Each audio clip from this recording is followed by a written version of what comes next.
The funny thing is that that little spike thorn is going to block our perfect sunset, because if I go back just a little bit, then the sun will set right behind his head. So he's not looking the most elegant that he's ever looked, with his tongue out the way he is.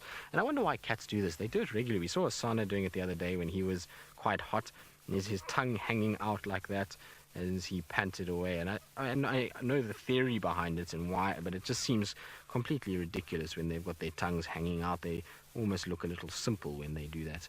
And you can see there's a little fly on his nose as well, which I'm sure will irritate him a little bit. You might find him just shake his head a little bit to get rid of that fly at some point. But put your tongue away. You don't look the smartest when you have your tongue out. Cats will be cats though, and you see it in domestic cats as well. They also do the same thing when they're sleeping. Now, I don't know how much longer he's going to be awake for. He's starting to really kind of bob his head and get to that tired kind of phase where he might just flop down. But there's our sunset is starting to get just better and better. Oh, and the yawn at sunset. Oh, I was hoping he was going to throw his head back a little bit further. Maybe he will. Maybe he's going to do it for us. But I definitely think our submission for sunset is as good as any submission could possibly be. I don't really know how much better to make a sunset than what we've got right there. Like I said, there might have been one or two little things, but it is as spectacular as possible. Now, Megan, who's got the best attitude, votes Team Thamba, and so we'll go with Megan as well. I'm a Team Thamba man as well. We know Viam is too, and he's busy watching a waterbuck that's actually crossing the dam wall at the moment. So there's a waterbuck that is walking slowly across the dam wall, and that's why Thamba is looking so intently as the waterbuck comes across from Chitwa Lodge. There it is. So that is directly across from where Thamba is, and that waterbuck probably has no idea that Thamba is even here.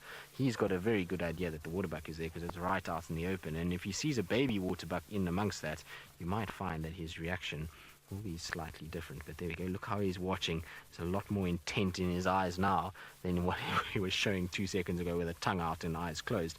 He looks a lot more focused and a lot more like a leopard and less like a dopey character. Oh, but that is just absolutely perfect. Look at the light behind him. It's gold, gold, gold.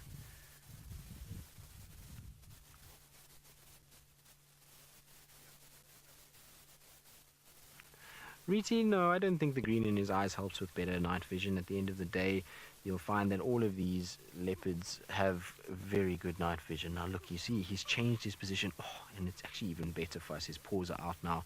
His head's a little bit behind the grass, but paws out. But at the end of the day, all leopards have to survive and have to move around out here and be effective in the night. And so whether their eyes are brown, yellow, green, blue, whatever the color may be, they've all got to work in the same way, and they've all got to be able to see at night. And so no, I don't think eyes are better color, or green is a better color, because then leopards would have evolved with all of them to have green eyes. I think it's more about the cells that are in those eyes, and so you find he's got more rods than cones, and the same as any other leopard, they'll have a high percentage of rods, which allows them to see much better at night than during the day, or to see color like we see during the day. But I think that waterbuck's onto something. The waterbuck is just stopped and looking at all of us. And, oh, look at that. How nice is that? Orange, orange, orange backdrop to a beautiful young male leopard. It is absolutely perfect. Now we just need him to do a nice big yawn for us in that orange light, and I think we've absolutely nailed it.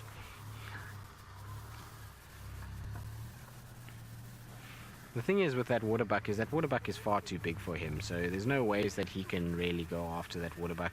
I mean, even though he's a developing young man, and he's getting much bigger and much stronger and more powerful. Thomas, you were wondering about this as well, but he's just not going to be powerful enough just yet for something of that size. Also, he doesn't have the technique just yet. At the end of the day, he's still learning. He's a young leopard. He's only just started hunting for himself, and so that's a bit more than he can probably chew going after something like that. And so he's going to have a situation where he's going to have to just learn a little bit and start honing and sharpening his teeth and claws, so to speak, on smaller animals like impalas and duikers and steenbok and scrub hares and those kind of things. And eventually, in time, he can then graduate to waterbuck, and he can be like his dad, who is an effective waterbuck hunter. I've seen Tingana and Mvula actually, depending on which one it is. It could be any of them, or Quarantine even could be his dad. I doubt it, but it's possible. And you might find a situation that any one of those would go after waterbuck. Well, I've seen all of them go after waterbuck before, and so, at the end of the day, he will go after those things later in life, but it's probably a little on the big side for him at this stage of the game. Oof, look at that. Look at that. See how he's watching the waterbuck?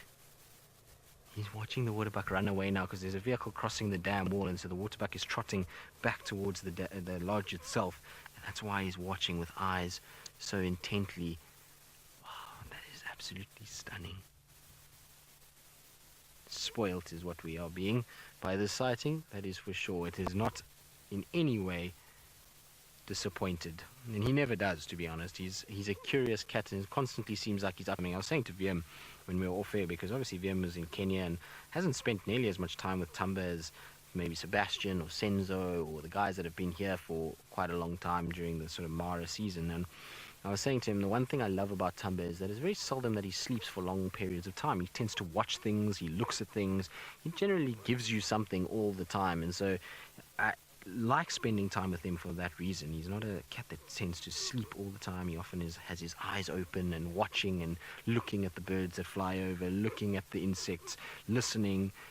He likes to take in his environment. He's often actually quite even interactive with us. He often stares at us, as like when we found him, he was looking up at us with these big eyes, just kind of watching and taking it easy and really looking. So he's a great cat to spend a lot of time with, and I really enjoy every sighting I have with him, not only because he's a spectacular looking individual, but because he does have a bit of character to him, and he tends to always be up to something. And Hosanna is also very similar in that regard. Hosanna also gets up to a lot, but I see Hosanna starting to edge into more the bad ways of the older male leopards. Oh, there's a very brave dove that just flew over his head, edging more into the ways of the older males and getting a lot more kind of stationary and sleepy as the days are going on, and he's getting a little older. Sorry, VM. So I'm sorry about that. I just took my foot off the brake and it just lurched forward a little bit. I do apologize. Look at that. Those eyes are just magnificent. Can you imagine when he's a fully grown 7-8-year-old male, what he's going to look like? He's going to be bulky, he's going to be big, and I think with a few more scars, he's going to be one of those leopards that's really going to stand out as an incredibly looking individual, or incredible looking individual, should I say. Oof. Sun is getting to the right color now. It's that more orange coloration, and there's kind of really a little fireball in the sky, and as we go back out, you can see it's almost down. I don't think we're going to get too much more light, unfortunately. I think it's going to get to a situation where it's probably going to fade away fairly soon, and maybe that yawning is a sign that he's going to get up and start moving. I think it might be a situation where he might come out a little bit, and like I say, hopefully he'll come and sit. There's a little ledge here, and if he can sit there for us, that's just going to be the most spectacular place for him to go. I think the flies are also a bit irritating him a bit, and you can see ears are twitching, face is twitching, a bit of a yawn. So it seems like he's almost at that point where he might decide to move a little bit and head in a different direction. Hopefully it's, like I say, up towards the dam wall, because it will be beautiful up there if he does head that way.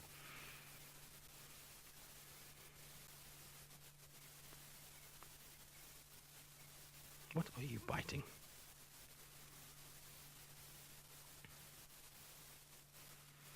Right, now while Thamba, oh there we go, now he's up and moving, and so let's see if he's going to come straight towards us. Looks like he might. It seems as though he's going to come and say hello. Hello boy. Are you going to come and be friends with us? Are you going to come and introduce yourself to VM? There we go. He is literally, I would say from me, maybe not even 1 meter. Hello boy. There's the side of the car. Are you curious about the back of our car? How cool is that? So epic. Every time I see a leopard that close, it just gets better. And you can see he's now going to sit right next to the car. Is that where you've decided you want to be? Hey, young man? Okay. You're welcome to be wherever you want. I think he might drink, so I'm just going to go forward. Sorry, VM. Let's just go forward here quickly. Sorry. I'm just going to try and get into a situation where we can get ourselves into a little bit of a better spot for him to drink, because he's in a little kind of thicket there. It's not a great place. I don't think there's much water for him, so he's looking and trying to kind of scan around. But there we go. How's that? That's pretty special. We kind of eye level with him as he's looking for water and trying to find a spot just to drink out of. That's absolutely perfect. How cool is that? That is so epic.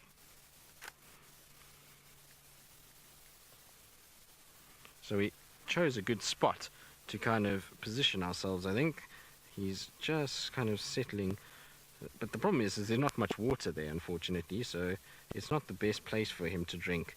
He needs to find maybe a little bit of a better spot, and then he'll be able to drink a lot better than that.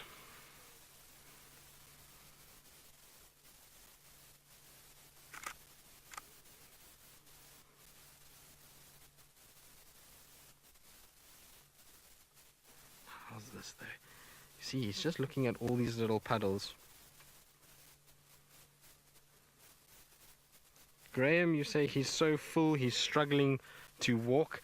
Well, he is, isn't he? He's very full. So I wonder if after a drink he might lead us back to wherever he's been, and maybe we'll find a kill somewhere here that he's had and has been feeding on over the last bit. That's what I'm hoping, at least.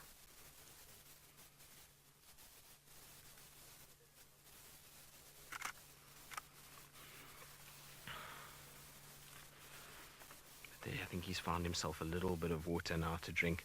It's not the best place though. There's a much better place not far from where we are, behind us a little bit. So if he just walked and crossed this big open clearing, there's actually a nice little puddle behind that he could drink at a lot more effectively. The thing is that this water is probably very nice. It's seeping from the dam. This is seepage that's coming through the dam wall and out the back, and so the water is probably very clean from going through all of this sand and soil and substrate, and that means that it probably tastes a lot better than anything else. And we've seen things like twin dams at the moment, doesn't look great, and so these are probably a lot better places for him to try and drink from.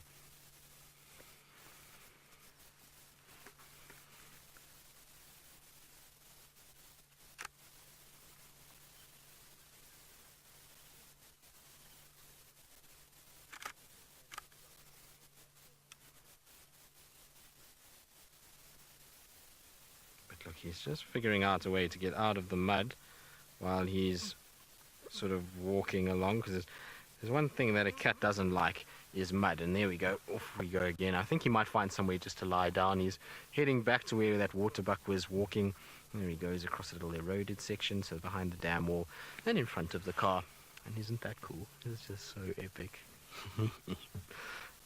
He's such a champion cat. I absolutely love spending time with this guy. He's just always so obliging to us, and I love how he just also just slowly ambles. He's really got nowhere to go. He's not a territorial individual yet. He doesn't have to worry about finding himself a place to go and scent mark or anything like that. He can just kind of stroll around and, well, go into a little drainage ditch if he wants to, and go and have a little look at a three-banded plover that's walking behind him as well. Are you going to chase the three-banded plover? Don't chase the three-banded plover. Don't be naughty. Leave the three-banded plover alone. At the end of the day, it doesn't need to be hunted. Maybe the little plover's got eggs. It's going to be interesting to see what the plover does, because the plover's almost staring in the face of danger. And look at his tail. His tail is twitching as though he wants to kind of go towards, and we might see the little plover fly away shortly. Has it got a little insect in its mouth, or what is that? Seems as though it's got something. And there he comes. He's out now and sniffing around, obviously not too perturbed by this little plover behind it. Wonder if he's smelling Hosanna or maybe another leopard around here. At the end of the day, there's some very kind of pungent scents maybe left behind by them. Hosanna's been spending lots of time here, and so maybe that's who he's picking up the scent. I hear his mom was found not far from where we are now, just north of us, and so maybe, just maybe, there's a situation where she might come down this way, so we'll just have to hold thumbs. But while we sit with Thamba, I believe Jamie is negotiating the Masai Mara darkness with her spotlight, and I wonder what little creatures are in store for her tonight as she waves about her spotlight for eyes.